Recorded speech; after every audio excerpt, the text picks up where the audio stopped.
Welcome, everybody. I'm Trudy. I'm the founding teacher here at InsightLA, and I speak to you from the unceded lands of the Tongva, like to be called Keys tribes, and very delighted, overjoyed, in fact, today to welcome Christiane Wolf, Dr. Christiane Wolf, the real kind of doctor. That's what my dad, who actually was an academic, a research doctor, he used to have this little thing about PhD people who call themselves doctor, after he had gone to all the medical school and the residencies and everything he had to go through. So Christiane, as a real doctor, is here, a physician doctor, that is here to talk to you this morning. She isn't usually available on Sunday mornings, so this is a really big treat. And Christiane's second book has just come out. Her first book, the clinical handbook, was for teaching mindfulness for clinicians, rather. This book is really different. It's called Outsmart Your Pain. And Christiane has been working for a long time using MBSR and all the Dharma that she's been studying over the years to help people who are working with chronic physical pain. But we know that these same pathways that transmit physical pain in the brain also transmit emotional pain. So it's a kind of win-win. As we strengthen ourselves in one area, the other area is also strengthened. So just want to say her book is really beautifully laid out. It's really very user-friendly, chock full of practical Dharma. And I hope you will buy it and tell all your friends who are suffering to buy it. She can't probably say that too, because she's much too humble, but I'm saying, just like in the old days, I think it was Abby Hoffman said, steal this book. This is these days, buy this book. Okay, over to you, Christiane. And I'm going to be here, but turn off my camera. So yeah, enjoy, everybody. And I'm very happy to see you, and I'll see you again next week. Thank you, Christiane. Thank you, Judy. Thank you for the lovely introduction. Thank you. And yeah, it's been a really long time since I taught the Sunday sitting group. I don't even think I have taught it since it went online, honestly. Kathy shakes her head, so probably I didn't. Kathy would know. Oh, thank you for the love in the chat box. Yeah, so other than writing or working with people with chronic illness and disease, I'm also a Dharma teacher and been with InsightLA for 18 years now, so like a really long time. And so one of the things that are really important for me is, because I'm not a native English speaker, for me, the idea of translation has always been really important, right? And so you probably know that, like sometimes you hear teaching and you hear, for example, like we often see that in the loving kindness phrases, right? We go like, oh, that doesn't really land. Like, may I be happy? Right? I don't even know what that means. I don't know what that means for me. And so, and then instead of saying like, oh, loving kindness isn't for me, I can say like, what's actually the intention, or what is the meaning? And then see if I can find something that translates better, right? Because we have to remember that these teachings are basically putting into words of often experiences that are really hard to put into words. Like, have you ever had that? You had an experience and then you try to tell somebody about it and you open your mouth and you go like, meh, that's not it. And then you try it again. It's just like, or even like you try to journal about it and you go like, wow, that doesn't come out right, right? And so sometimes we need to sit with it and we need to kind of digest it. And then sometimes you're like, oh, that's a word that actually works better. And that's translation, right? So if we think about think about the Buddhist teachings, right? So maybe they immediately touched you, but was it the words Or was it something that was pointing beyond the words that your system was able to make sense of? Right? And then maybe at another time you had like something like really struggling with something. And I bring up the loving kindness because there I hear it so much, because that's so hard for many people. And to say, like, find a different word, like feel your way into it and see what makes more sense. What is this really about? Right? If we used, or even like use the example of loving kindness, it's a translation of the Pali word metta, or the Sanskrit word maitri. So if you hear that, right, maybe because you've done it so often now, when you hear the word metta, you go like, oh, yes, metta, right? But if you hear that for the first time, you don't know what it means. And then even if we look at the word loving kindness, what's that? That's not a word that exists in the English language, right? And then for those of us who have a like where like we speak another language, or English is not our first language, is like you can think about like, so what words are being used in another language, or language that's your language? Is there a better translation for that?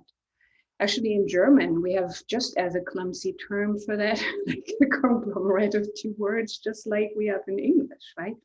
But so why am I telling you this? Is because for me, a lot of what I'm doing, or what I see, what my work is to translate, right? And so Trudy mentioned that it's like, so like the book, the Outsmart Your Pain is really, so my intention was like, how can I make something really easy to understand for people who are not interested in Buddhism, who don't want to read like a 500-page book on like Buddhist something, or not even like maybe secular mindfulness. They're just suffering and they want it to stop. They want to get out of it, right? And so much is really like, okay, how about start here, start small, and hear a few words like, look at this, like, look at it this way, right? And then can you look at it from this way? And then sometimes people go like, oh yeah, that makes sense. And that's a good starting point. That's a good doorway in, right? And basically what we want here is we want to really go into this, what in mindfulness, or sati, which is the Pali word for mindfulness, what we're really interested in is, can we be curious about what's going on? And can we notice where we're normally just like, oh, there's pain and I want to get away from it, which is so natural, right? Because our nervous systems are hardwired to get away from pain. So there's nothing wrong with that. And yet, often then we have our patterns or our little ways how to get away from it, to not feel it, that really get us stuck, right? And is at some point not helpful anymore. So what we want here is, and really just this like translation, it's like, so if this doesn't land, can I be curious? Can I find another way in? Can I find another word? Which really brings up this curiosity to say like, what is this? What is happening here right now? Right? And so this kind of inquiry, or this kind of curiosity, is like what we always want to come back to in our practice. With the pain, with the struggles, but also like with the joy, like with the pleasure that's of course also there. Right? And so what I would like to lead us through in our meditation today is, I will start with just like settling us in, and you know really well how to do that. So feel totally free to just drop below my words. And then what I want to do towards the end of the meditation, I want to guide us through an exploration around something painful. So for those of you who have a chronic pain issues or chronic health issue, that might be a perfect thing to work with, right? But it can be anything difficult, challenging, or painful, where you know just by, well, having thought about it a lot, having struggled with it a lot, there's a story or a construct built around that. And we want to bring curiosity to that and just see what we find. Sounds good? All right, great. All right, so let's yeah, just find a comfortable posture.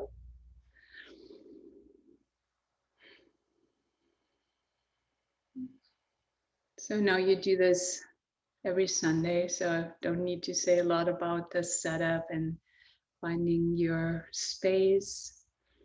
You can always just feel free to actually not look at the camera if that feels too intense right now, or you just, many of us don't want to look at a camera. So you can move yourself, for example, like this. So we can still see you, but you can look into your room. And really just taking a moment to check with your body and notice how can you make yourself more comfortable and more present at the same time. Right? So sometimes we'll want to sit up a little bit more straight. Sometimes we just need to stretch out the neck a little bit. It's usually really helpful to start by just bringing awareness into the feet. Really noticing the ground under your feet.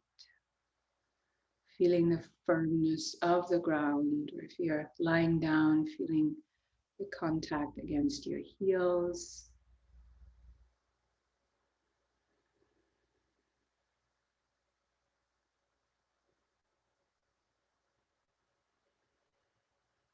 And then noticing where the body is in contact with the chair, whatever you're sitting on, resting on, really feeling the contact.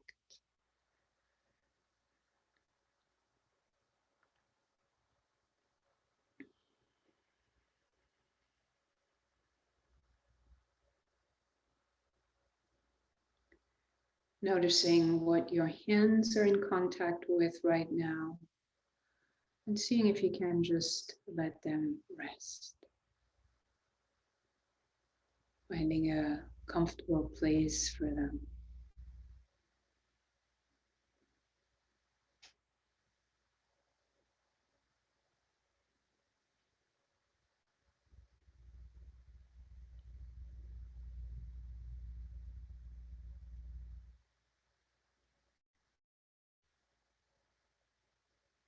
And if the breath is a good anchor for you, then it can be really nice to, for the first few minutes of a meditation, to just lengthen and deepen the breath, just as a way to enter more into the body.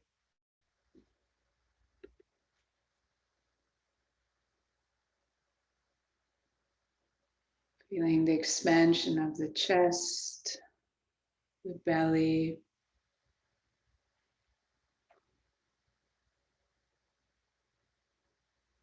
Maybe feeling the push all the way down into your pelvic floor.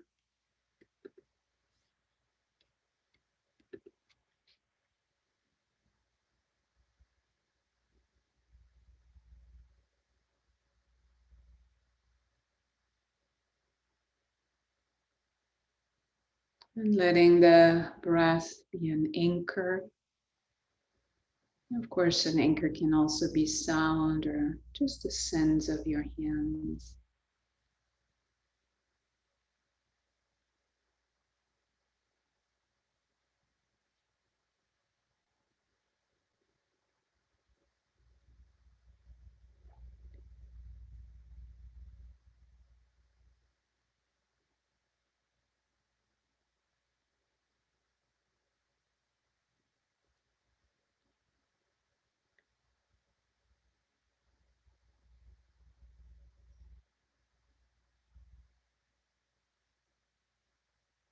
And just keep coming back to this moment, regardless of where the attention went.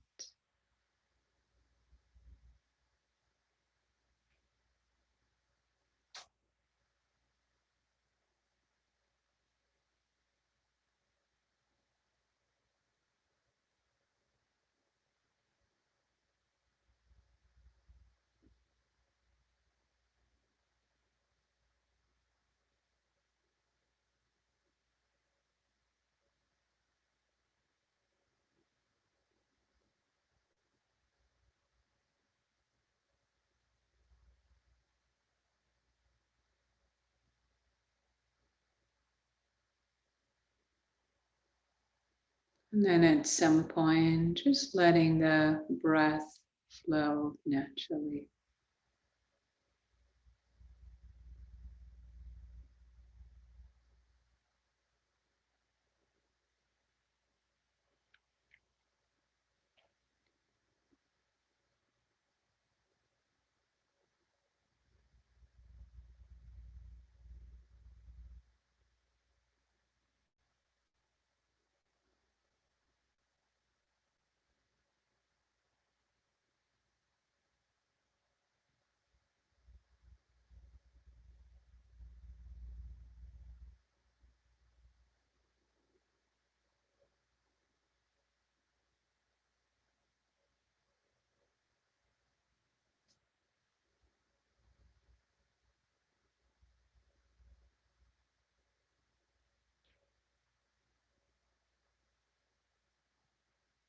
So we can use the breath like a handrail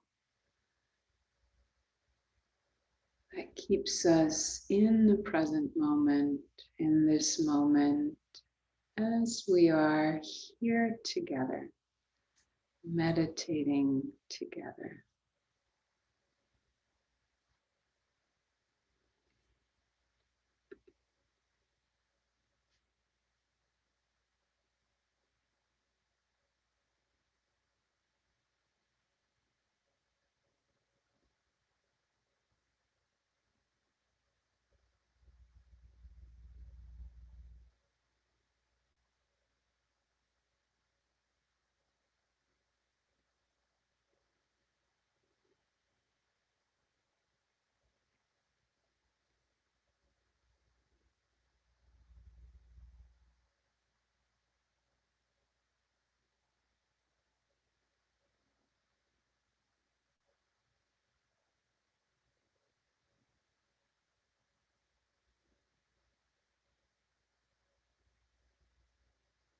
And when the mind gets either really distracted or quite sleepy, it can be nice to open your eyes and to just look at us. Reorient yourself to this moment, this community, and that we're here together.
So anchoring yourself in the present moment by using the senses, like the sensations of the breath, or the sensations of the feet on the ground,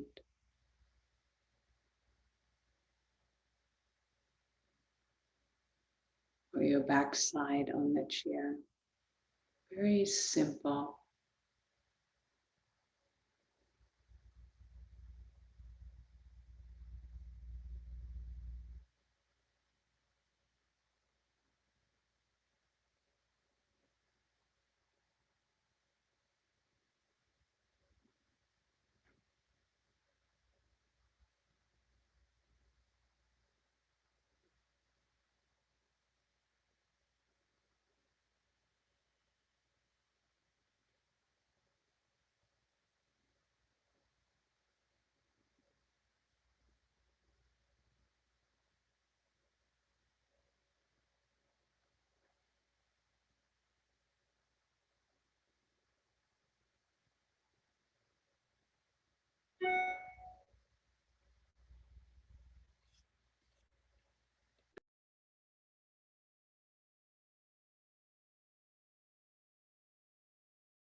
And where's the mind now?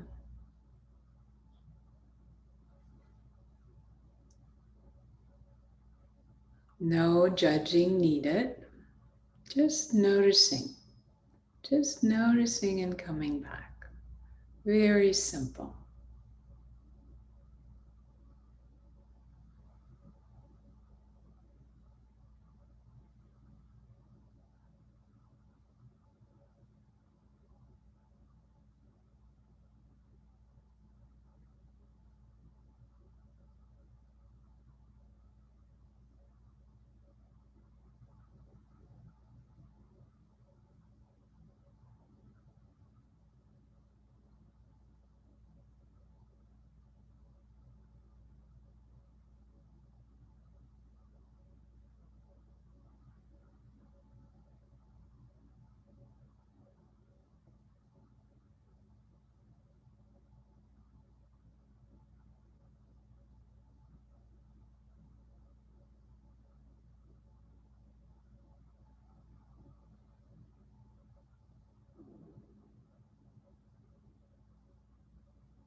Letting the thoughts arise and pass away.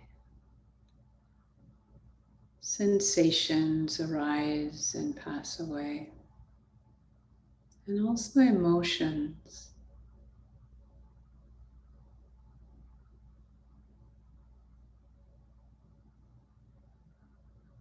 Like weather patterns moving through.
And again, just coming back.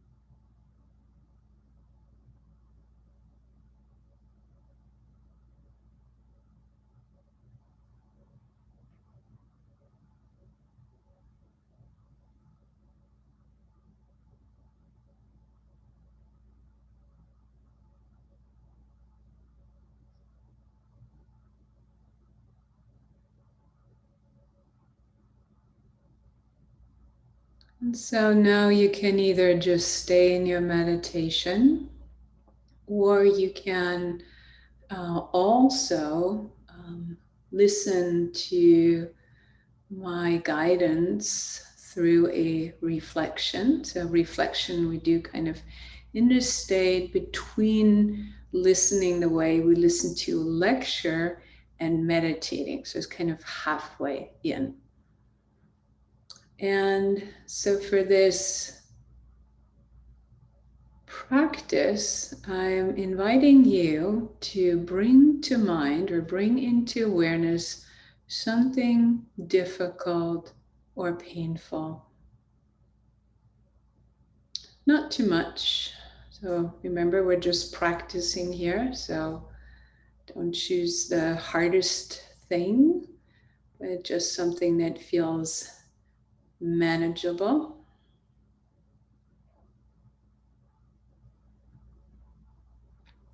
It can be physical pain. It can be a health issue. It can be anything, like a situation,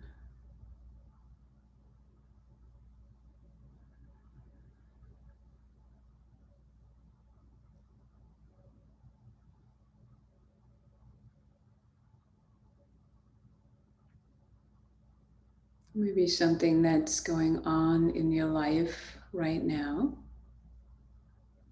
And remember, you can always just return to the breath. You can open your eyes. You can orient yourself in the room if at any point it just feels too much.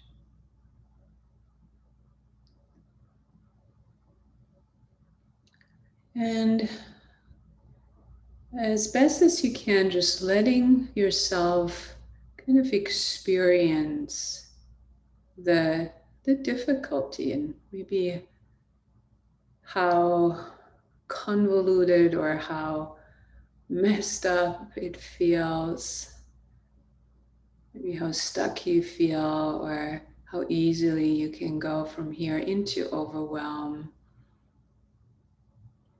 the resistance.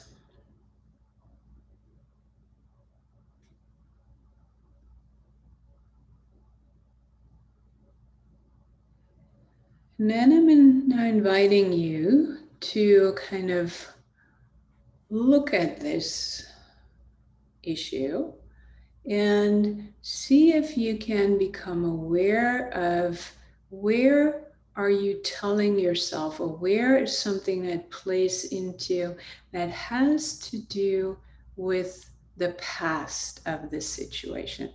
So that is not about the situation right now, but what happened before. So when you have physical pain, like this is often something around like what happened, what went wrong, what mistakes or oversights were done, what you wish you would have done differently.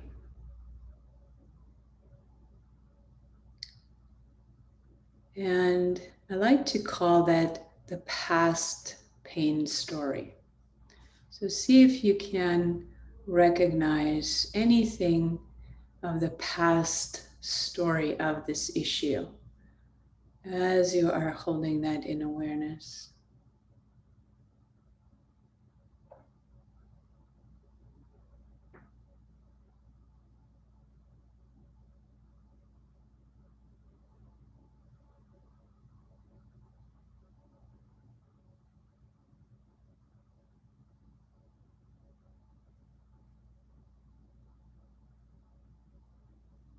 And maybe noticing the effect that this past story, or the retelling, the presence of the past story has on you right now, on your body, on your heart, on your mind.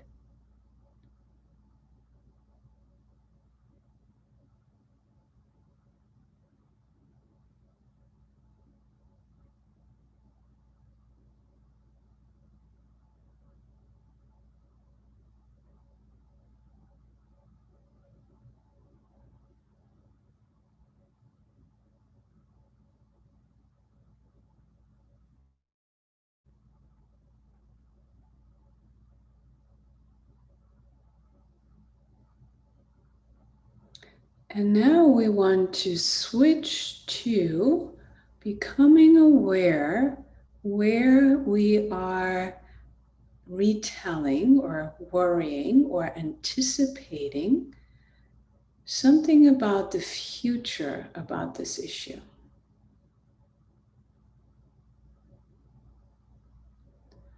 So we will call that the future pain story.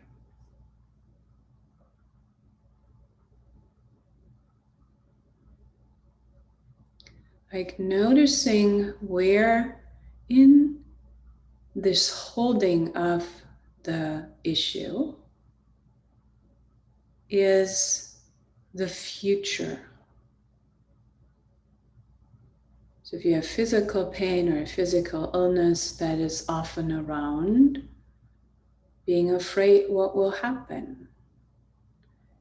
Will this go away? Will this progress?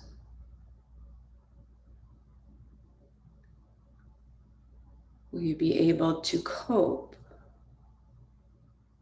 What does that mean for your life and how you want to live your life?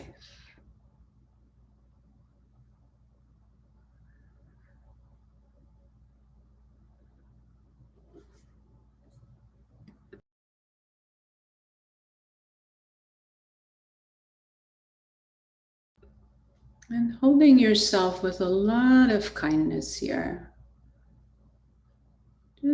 Can you just shine this light of awareness into seeing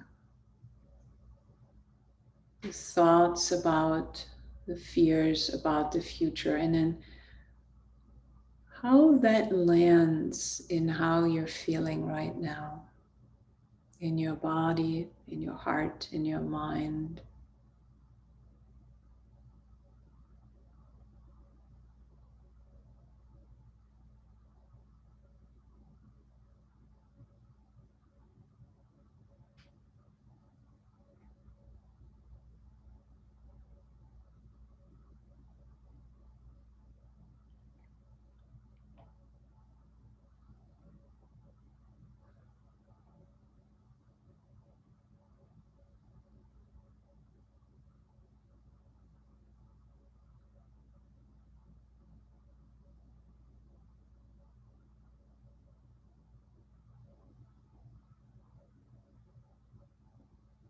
The future pain story.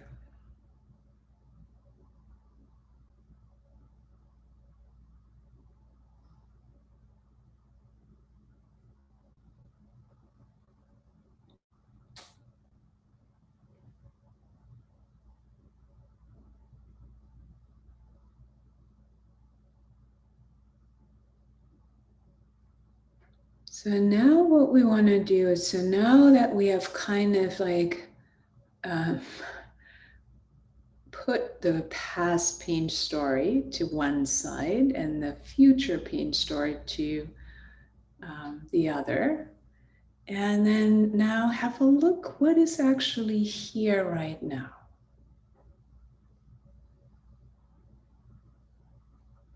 So if you have physical pain, then go see what's the actual pain right now without the past story and without the future story.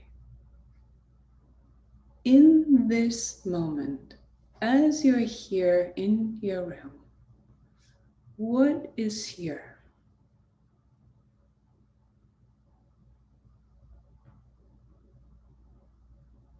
With the pain, it's what sensations are here.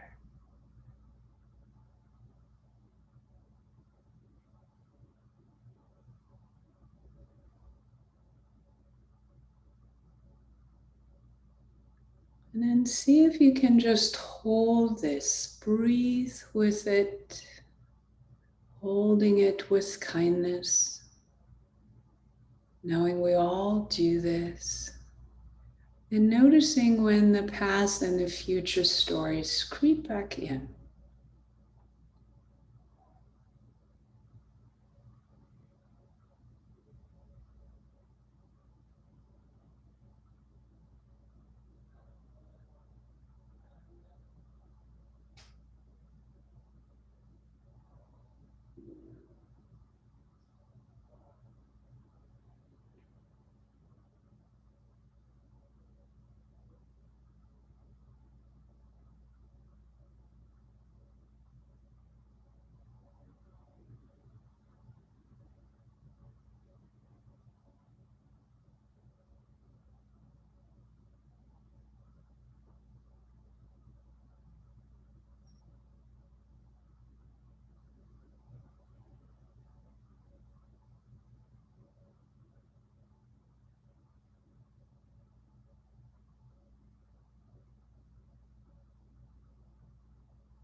And then just letting go of all concepts, ideas, thoughts, reflections, and returning back to the breath.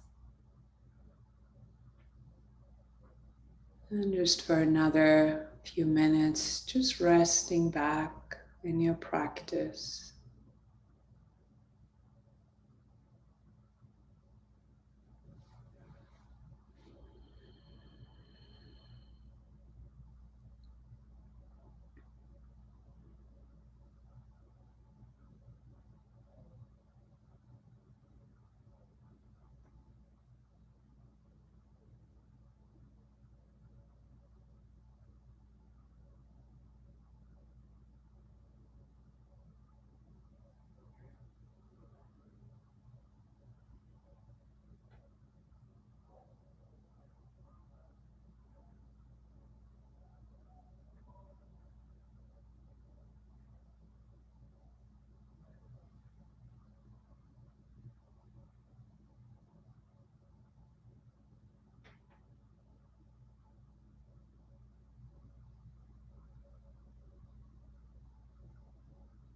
And if you like, just for a moment, appreciating yourself for showing up today, for practicing here together. Not always easy to show up, and yet here you are.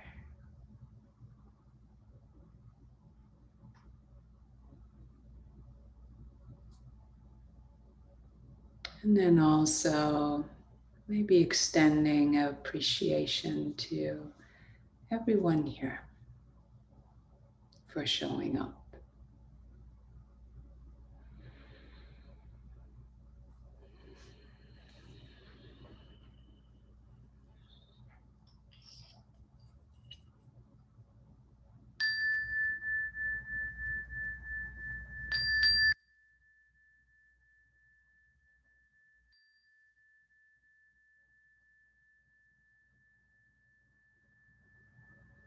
Mm.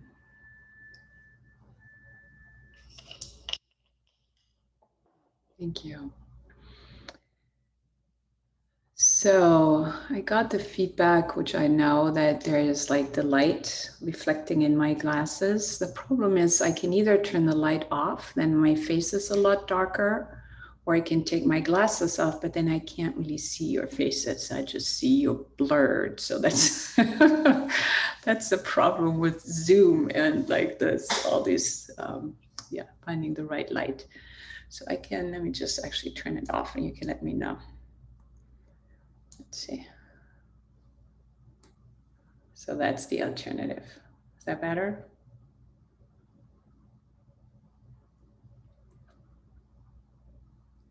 Yeah, or should I turn the light back on? Kathy, what do you think? Either way is fine with me. I think the light on is a little better, but either way works. Okay, so turn the light back on. All right, sorry. So that's why that's. See a little reflection, yeah. Yeah. All right, so just curious. So if you, and we'll have some more time for questions and answers later, but I'm just curious if some people just want to share maybe just a sentence or something in the chat box of anything that you discovered from this reflection.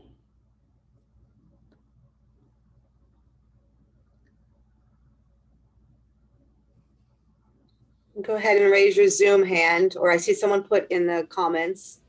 You can do it that way too. Doubt is present for me. Mm-hmm.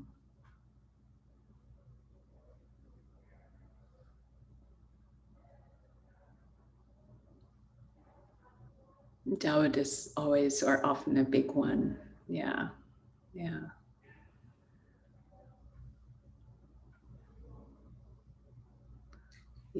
Worry and fear, future limitations. Yeah. Were you able to notice that you had past and future stories in what you were choosing? Yeah. Hiroki, I see your hands raised. You can go ahead and unmute yourself. There you go. Hello. Hi. Hi. Hi, Ms. Wolf. Nice to meet you. Nice to meet you too. Thank you for facilitating today. Thank you. I noticed that when I sat this morning, that doubt was really, really strongly present for me.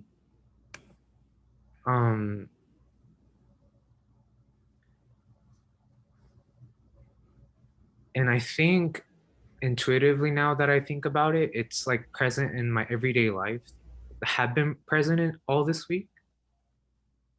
I guess like that my fears of like being disenfranchised or like excluded from a community or a sense of belonging. Mm-hmm. But like that underlying, that fear is actually just at the core maybe doubt. Mm-hmm. I was wondering if you could if there were more, something I could learn more about. Yeah. We can say a little bit to that, and that is that's a really, really big question, Hiroki. So that is something. It's a really beautiful that you become more aware of it, right? Because it's like if we're not aware, then we can't practice. This was my first time with this hindrance. All my hindrances that I'm very familiar are ill will,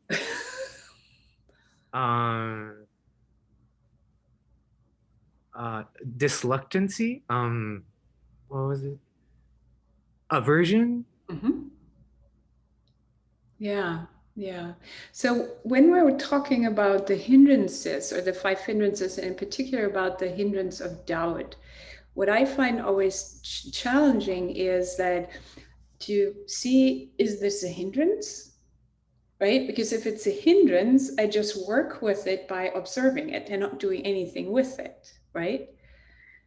And becoming aware, naming it like doubt.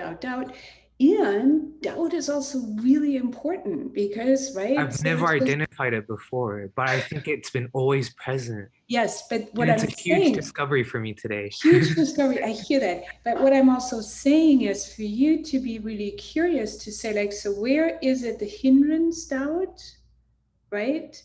And do you just become aware of it? And where is it actually, like, then we don't call it doubt, but we call it wise discernment, right? Because there might be something you really need to pay attention to. So it's not that we're saying like, oh, I'm doubting, and I try to get rid of the doubt, right? Or not do anything. The doubt might really be pointing you to something important, right? Because it says, I don't know. Or you said like, right, there's something that feels not clear or not sure. And it feels like very deep in your like, oh, when you're unpacking all of this, then it's still there. And for you, again, like you might, oops, did you just drop? You still here, Rocky? Oh, there you are. Okay. So like sometimes the calls just stop, right? But or there is really something that can be like a where you can use mindfulness and kindness really as something to go deeper and say, what is this about? So what I'm is that extremely curious right now because I've never yeah. I've never identified, I've never became aware of doubt itself Mm-hmm. in my practice. Mm-hmm. And wise discernment is something I haven't also correlated to the hindrance as well. Mm-hmm. And I'm really I'll I want to investigate it throughout my week next week. Beautiful. Yeah. I wonder, Yeah. might you have an intuition what it could be related to? Honestly, I think you have some intuition.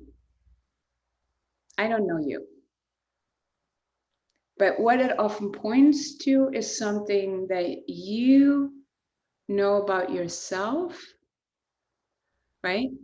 So often like these quarter, anybody else relates to that? Like these, like something is not right here, right? And this is actually a really, really important practice, right? Now, this actually relates beautiful to the whole thing of pain, right? It's like, when can we trust what do we trust? Or do we trust ourselves? Or have we, most of us, I think, definitely including myself, I have learned to mistrust some of my own judgment. Because people told me, no, that's not true. Oh, you're making that up. Or that wasn't so bad. That's a usual one with pain, right? Other people saying that, oh, come on, it can't be that bad, right? And then what do? We start doubting ourselves. So, okay, then if that's okay, I want to move on from here, but maybe that's... Thank you so much. But this is beautiful, beautiful. I'm really curious now. Yeah. That's awesome. And ask yourself, like, what do I truly know to be true? Right? Yeah, thank you. Thank you for asking. Thank you. Thank you. Yeah, right? So the question is, where do we trust ourselves? Where have we learned to mistrust our own perception? And so let me just take a moment. I just look through the questions here, and then I just want to share a little bit more, and then we have more time for questions and answers. Yeah, so more innocent, right? So when we can just put the past story down, if we can put the future story down, and we're just here, like often like a burden is lifted, right? And we go like, oh, right now it's actually maybe not so bad, right? I mean, I don't know, maybe right now is bad, right? But often when we're saying like, oh, what's it going to be like tomorrow? What's it going to be like next week? That is really heavy to carry, right? Yeah, past pain story feels stronger than future. Yes, so for some people, past is stronger. For some people, future is stronger. Yeah, not sure what the pain is about. So that is really hard, right? To have some symptoms and we don't know, right? We're not doing well with we don't know. Would you agree? It's just like, yeah, right.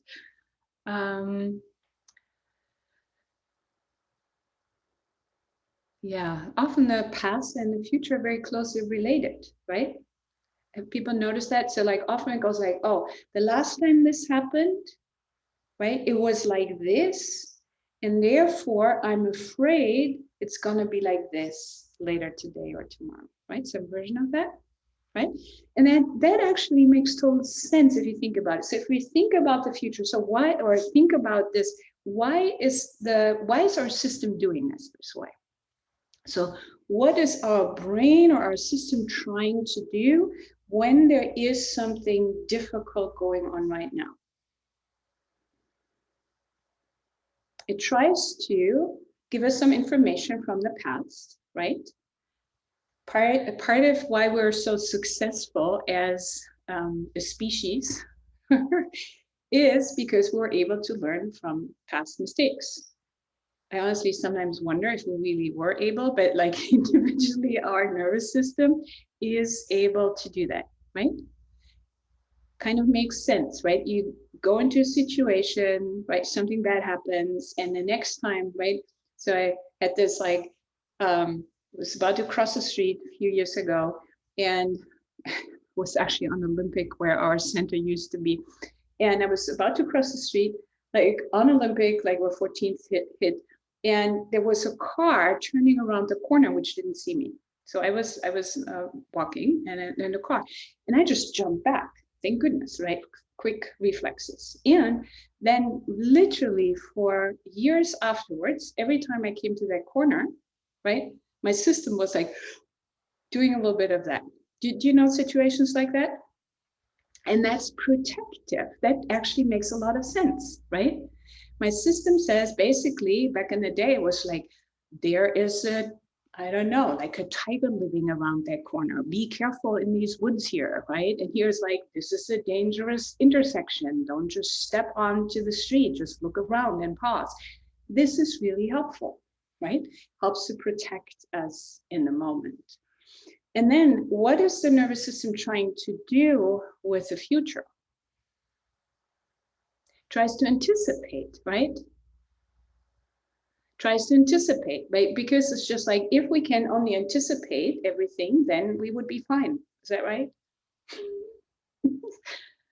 And then, of course, like for me, it's like always like, and then always the things happen that I didn't even think about, right?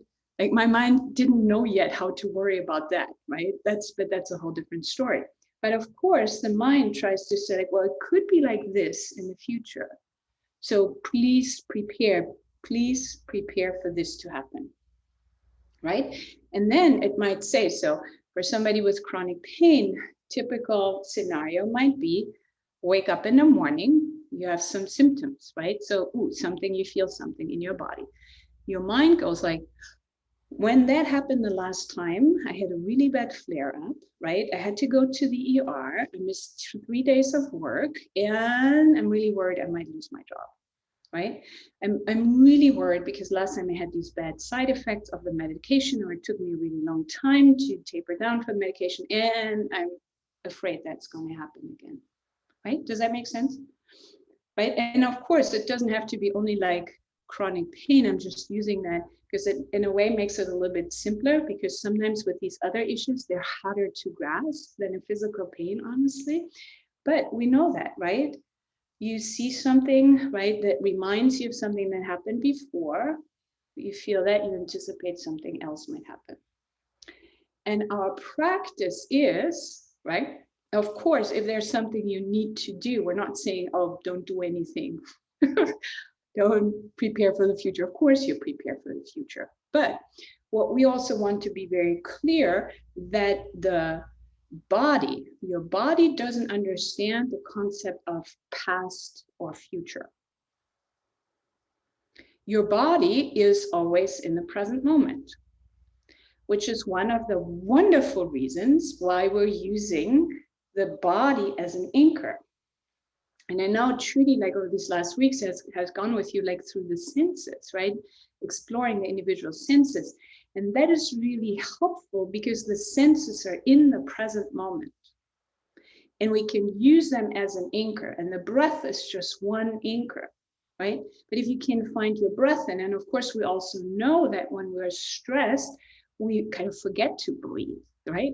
Or we breathe in a more shallow way. So what we, right? So, but it's the same principle. It's just like, oh, I'm here, right? I'm not 2 weeks later or a few years later. And I'm not yesterday, or I'm not a year ago. The problem is your body doesn't understand that, right? You all know these situations where something stressful happens and then you forget about it. You get distracted, right? Or like it's gone, right? And then something reminds you, and you go from being just fine to being a tight ball of stress, right? Do you know that situation? Goes in split seconds. So what are we doing, right? So the mind kind of says like, ooh, right, that happened, and kind of sends a signal to the body, and the body goes like, we need to be as stressed as when that happened, or almost as stressed.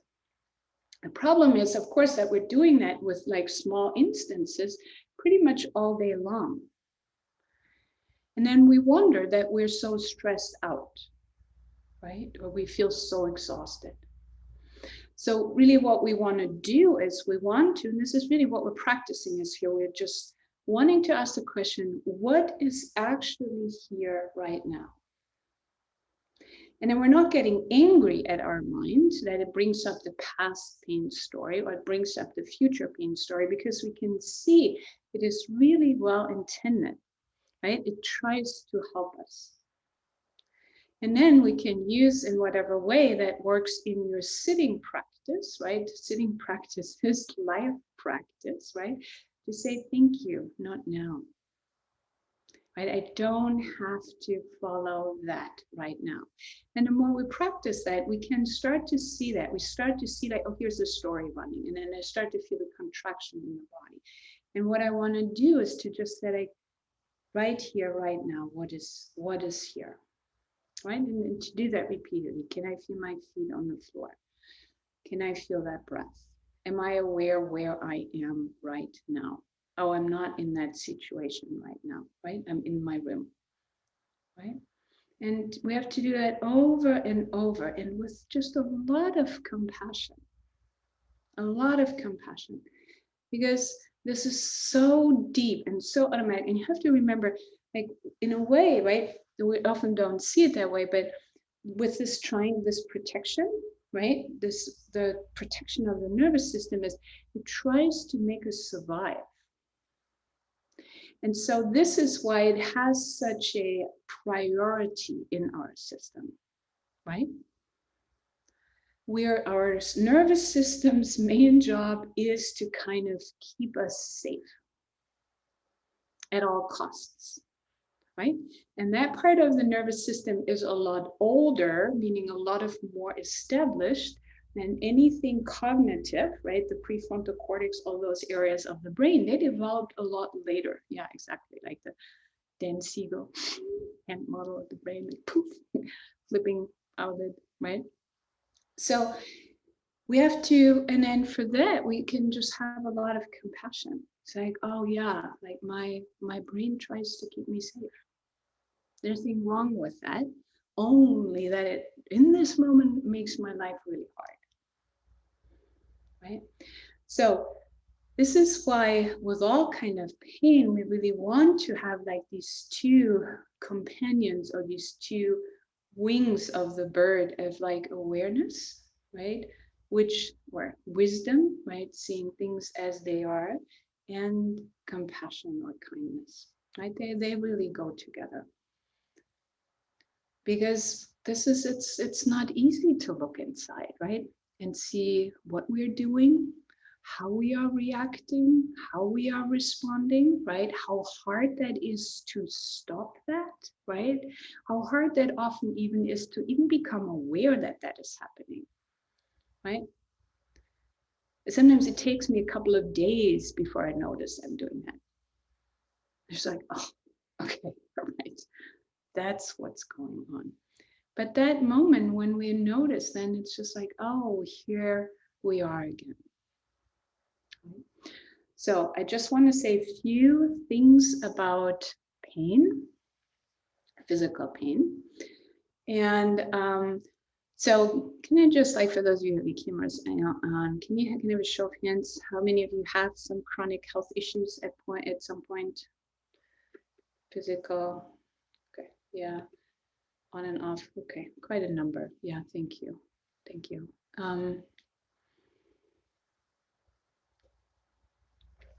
So really important is that we only have a developed system for acute pain. So we actually we're not developed for chronic pain. So basically, chronic pain is acute pain going astray, which is kind of bad news and it's good news. So what's the role of chronic pain, of acute pain? It's to alert you that there's something might be wrong, right? You need to pay attention. So in a way, like you could say like chronic pain or like acute pain or pain is the body's way to tell the brain, pay attention. And pay attention, there might be something dangerous going on here. And what's really interesting is, so the receptors in your nervous system that are like kind of bringing that message to the brain are called nociceptors. And nociceptor actually means danger detectors. What is really interesting is that your nervous system, your peripheral nervous system, doesn't make pain. Your brain makes pain. A lot of people don't know that. Maybe I should also really go back for one step and say, like, all pain is 100% real. Because a lot of people have, like for those of, especially younger people with chronic pain, they've heard that over and over saying like, no, that's not, or like you go to the doctor and say, you have nothing, right?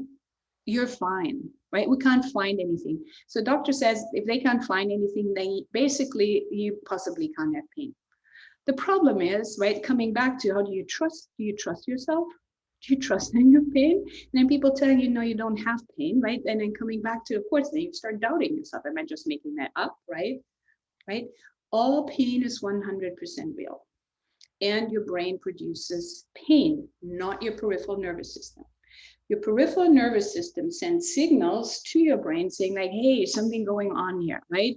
Or something like weird just happened, like let's say you step on something, right? You step on a thorn, right? So the danger protectors, they go up like to like different relay systems, and then they basically say your brain like something's happening here, and then your brain has to make an interpretation: is this dangerous or not? Right? And then how does your brain make that interpretation? It makes that a lot based on previous experiences in a similar situation, right? So acute pain, right?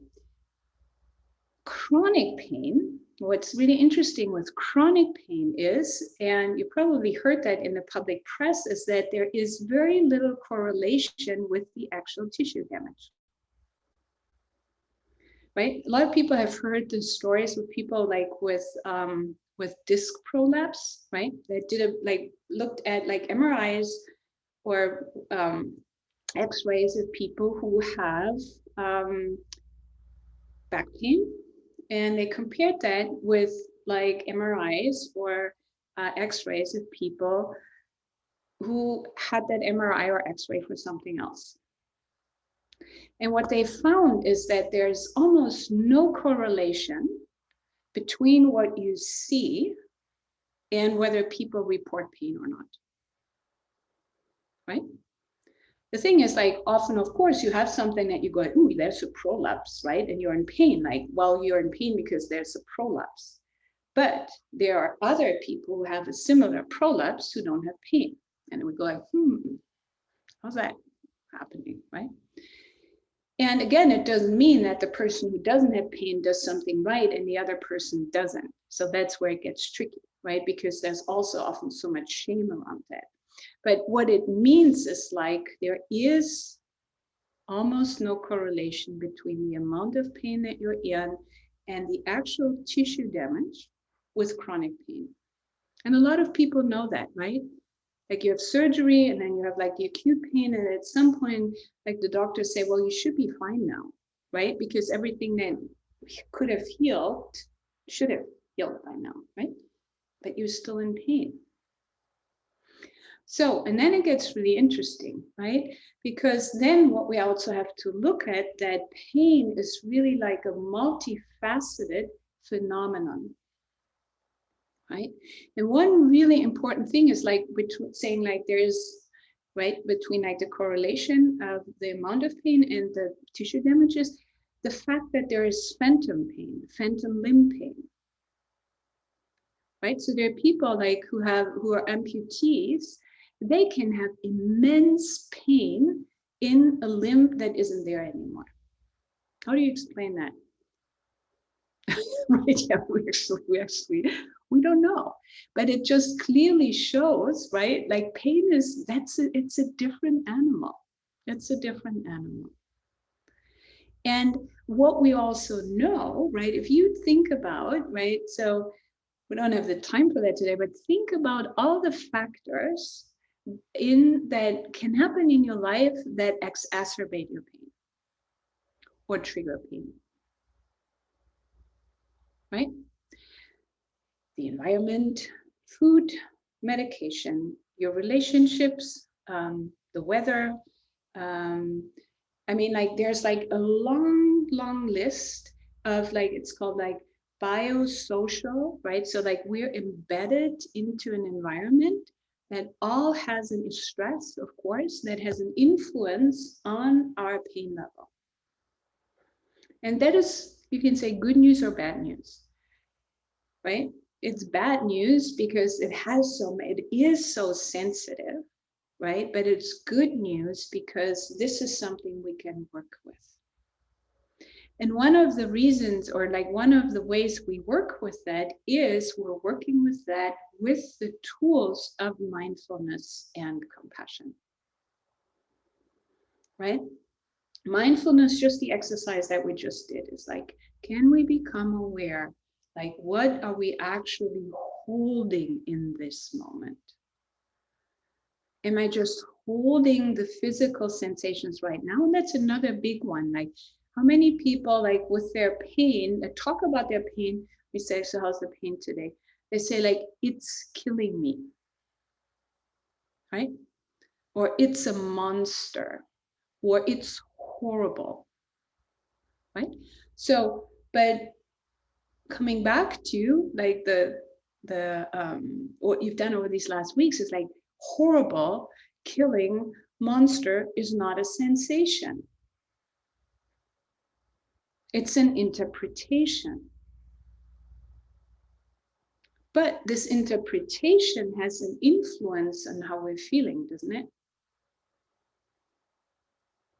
Right? If you go around saying, like, this is horrible, this is horrible, this is horrible, this is horrible, what's your system hearing? There's something horrible, there's something horrible, there's something horrible. Instead of saying, like, right, there's pressure, there's heat, there's a stabbing sensation. And to notice, is that always the same, or is that fluctuating?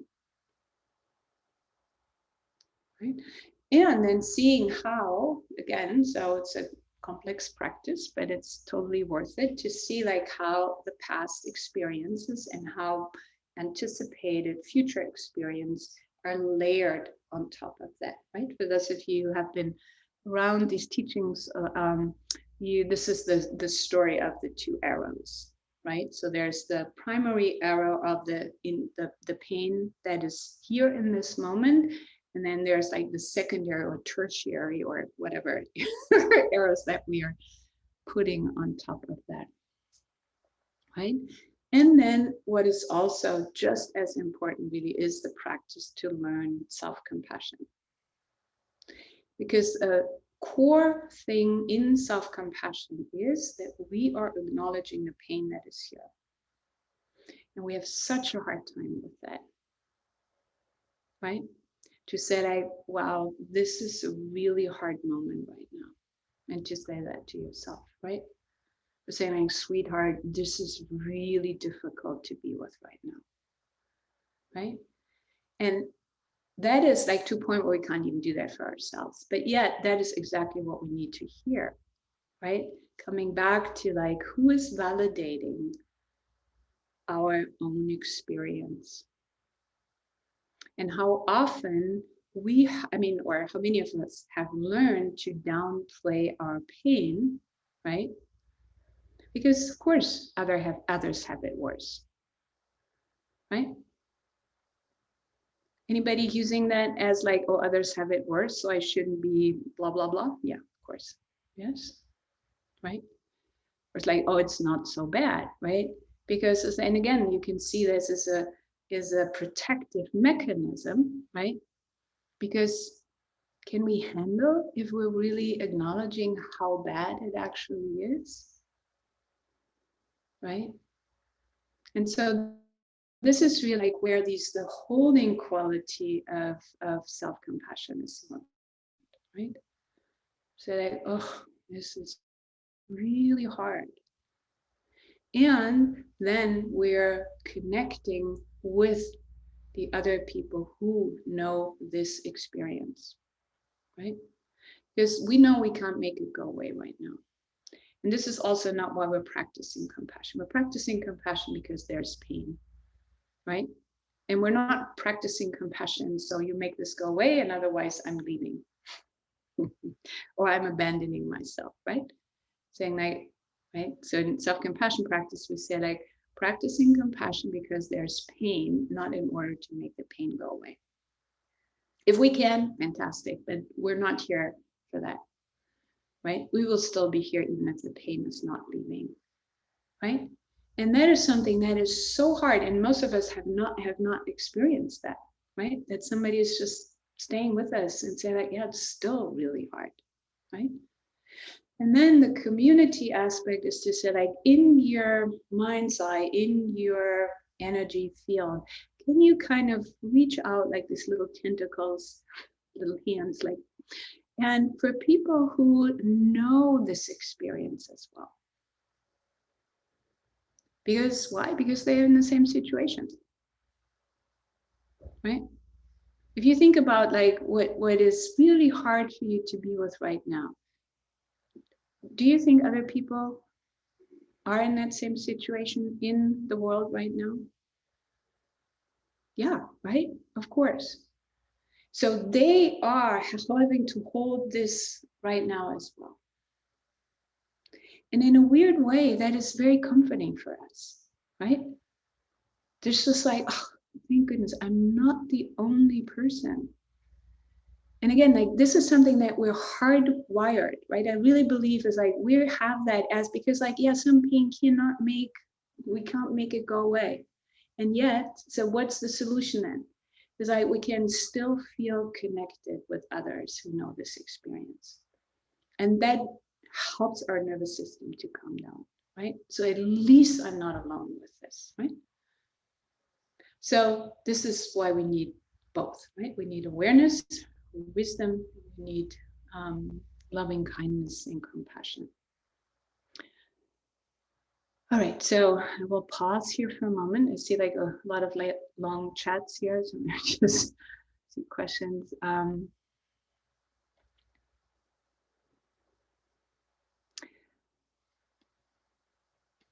Yeah, so the snowballing of anxiety, so that is a very common experience, right? So if we're focusing, so like when we have anxiety about something, right? And we are focusing on anxiety, and if we're not careful, the story will suck us in and will make the anxiety worse, right? So what we want to practice is really, can I always, it's actually not always with anxiety the best thing to really focus on the sensations of anxiety, because that often brings up more anxiety, right? So if you feel like heart rate goes up and you feel like really fluttery in your chest, that might not be the best place to focus on if you want to hold that, right? But what you can do is say, oh, there's anxiety here, and then find something in your body that doesn't feel anxious. And that's not always there, but often it is, right? So you can, okay, are your feet feeling anxious right now? Are your hands feeling anxious? And that can be a place to say like, okay, so there is anxiety in some parts of the body and there is no anxiety in other parts of the body. Can you shift the awareness to that? And then we always want to be careful, right? Because like the emotions always come with a story. And the story always makes sense. Have you noticed? It actually doesn't mean it's right. It just means it makes sense. And that means that's like a fly trap, right? It's like, oh, that makes sense. That's why I'm feeling this way. What that actually does, it reinforces that emotion. So be very aware of those stories and say, I think you're not now, and then just coming back to the body. And remember that emotions, right, because their emotions are just like a physiological manifestation in your body, right? They're triggered, they have like a life, they have a half-life, and then they dwindle down.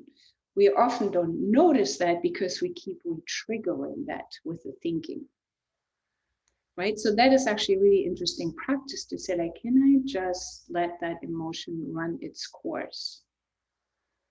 Right? Or see like how I keep re-triggering that.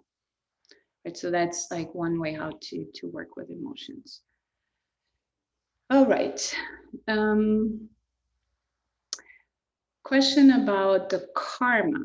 That's an interesting question. So, and I don't feel qualified about talking about past lives karma. That is not my own experience. That is not my teaching path.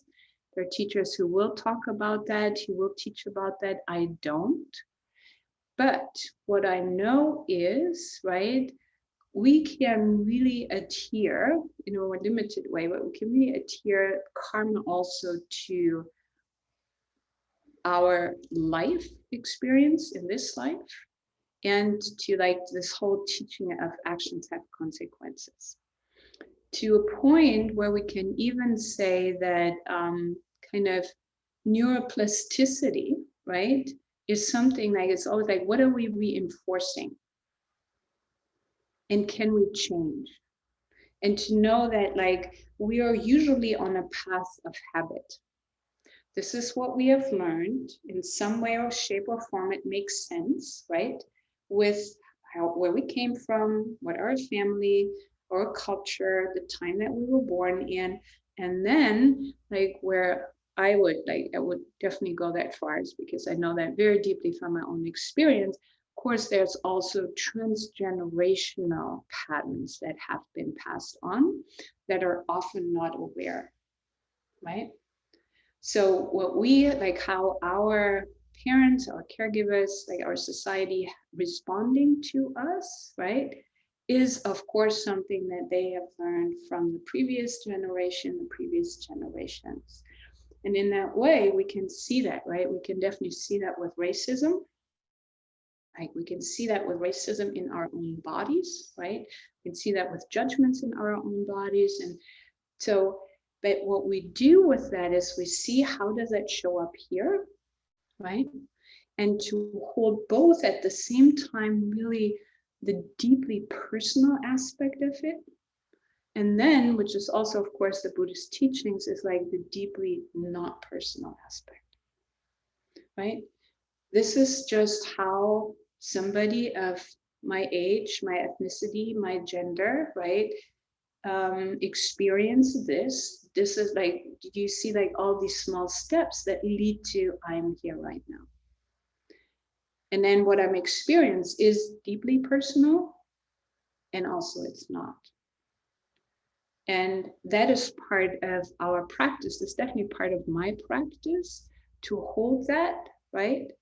And to find a balance between those two, so that I'm not dismissing what is really personal and which really is my own work. And at the same time, to also not go into like, oh, that was just causes and conditions, right? And right, it's just flowing and I don't need to do anything about that. So just some words. And karma is so complex. Such a complex teaching.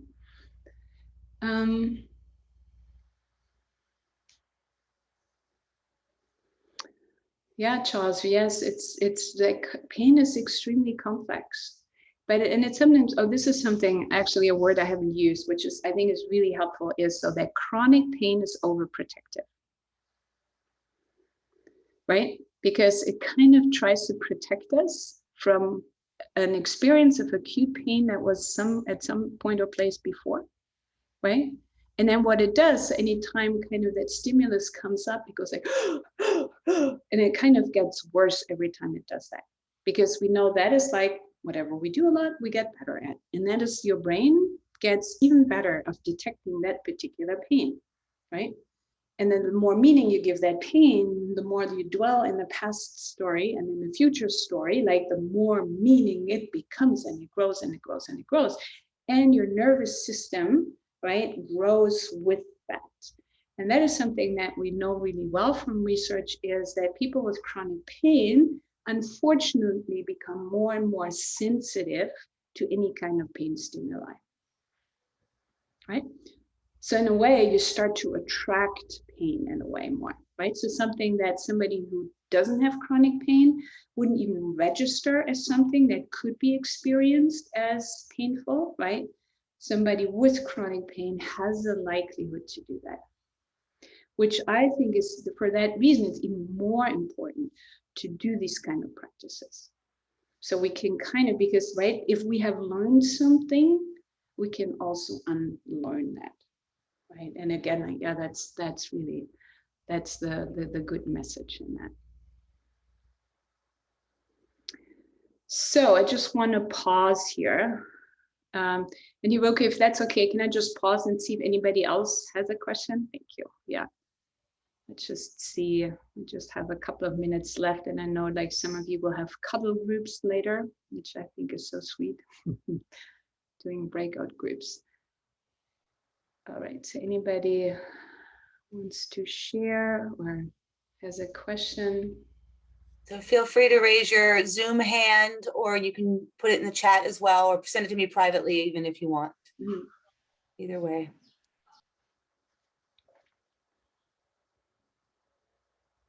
Also, for those of you who do suffer from chronic pain, is I will teach another 4-week class on chronic pain, or for people with chronic pain or chronic health issues, on Thursday nights, Pacific time, which starts on the 24th. So if you just want to dive deeper into kind of what I started with here today. Okay, Hiroki. No other questions? So yeah, please. Yes, please. Thank you. So I've never heard of this, that chronic pain is not mostly tissue original, which makes so much sense now that I've never heard of this before. But so could that be, so the reason why I would experience chronic pain could also be associated with neuroplasticity marked as an advantage for me as a body to survive? Yes. Yeah, and in a way, so then in a way you could say then the kind of the brain keeps on having pain even though the original issue is resolved. And then like because it is so multifaceted, right? And it's just really, so it's kind of like a scar in the brain. It's a little bit like a scar. Huh.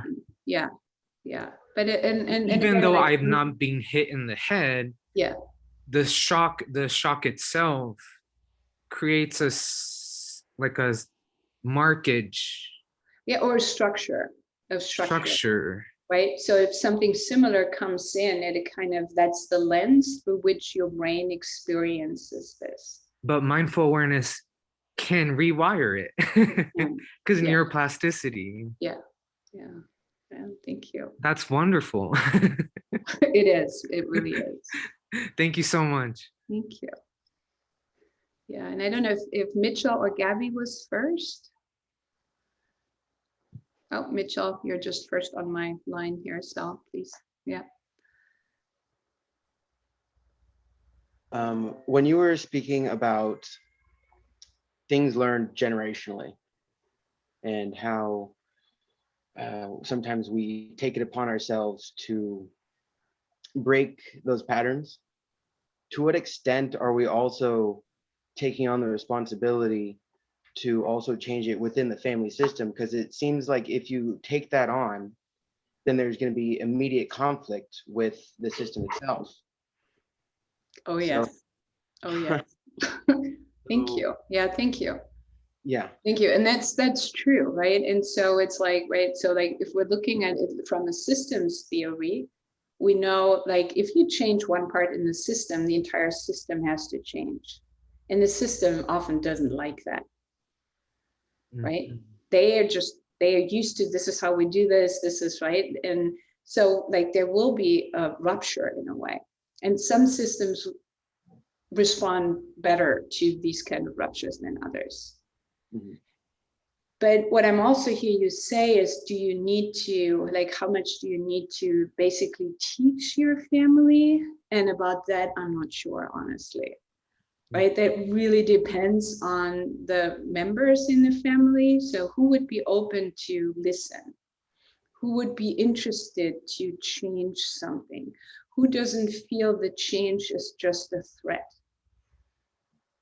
Right, so that is, I think those are really good explorations and also really compassionate explorations. And most people don't like that when family members, I don't know if you've ever been on the receiving end, they come and say like, oh, this is how we need to do things differently. This is how you need to change, right? It's just like, it usually doesn't land well. But like, we're often like saying, I don't know if that was like a Ramdas saying of just like if your parents hate you when you're a Buddhist, but they love you when you're a Buddha. Right? So we really want to lead more with how we are and how we respond. And we hope that people can feel that. And some will and some won't. It seems that oftentimes, without trying to, I guess, create any kind of change, just kind of letting it be as it is, it's still like as if I'm interacting more with the projection more than them themselves. Say that again, the last part, to make sure I It understand. seems oftentimes that I'm interacting more with whatever it is that they're projecting more than them themselves. Yes. Yeah. Yeah. Of course they do, right? Mhm. And so do we, honestly, the other way around, right? Mhm. Yeah. Yeah. But that's a really beautiful reflection for all of us to say, like, yeah, like, because I definitely feel like a very strong commitment to kind of, I want this to stop with me. I don't want to continue this. I don't want to pass this on to my children, right? To even more than I probably already have, because like, if I don't know, I can't change it. Yeah, thank you. Okay, thank you. Yeah, and Gabby, please. And then after that, like, we'll do our break. Thanks for those of you still hanging in here. Gabby. All right, thank you. I don't really want to be on video. I'm on video all day, whole week long. You know, I get like computer hangovers that are horrible.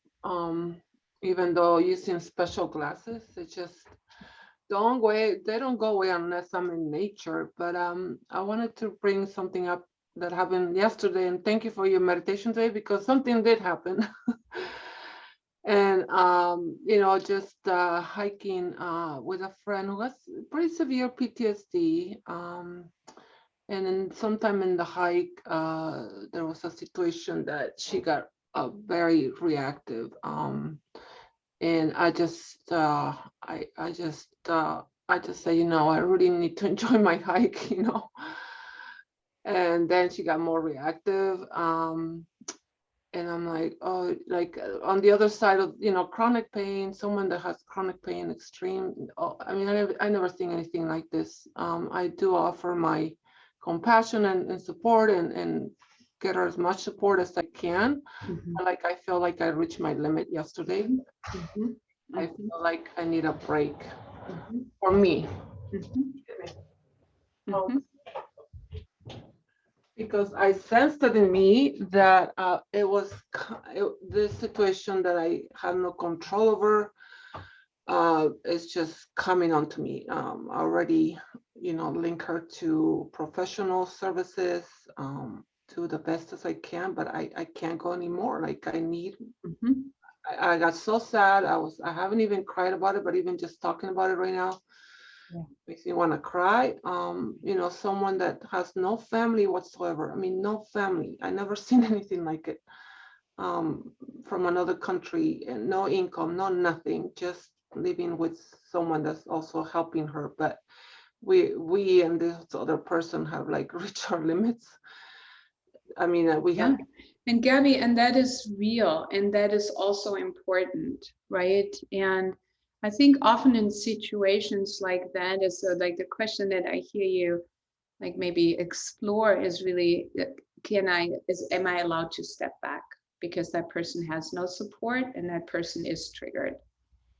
And so how to do that kind of in a loving but also clear way, and so that you give yourself a break, but you don't burn bridges, right? Because what you're also seeing, and I hear that is, right, and you know how much that person is struggling.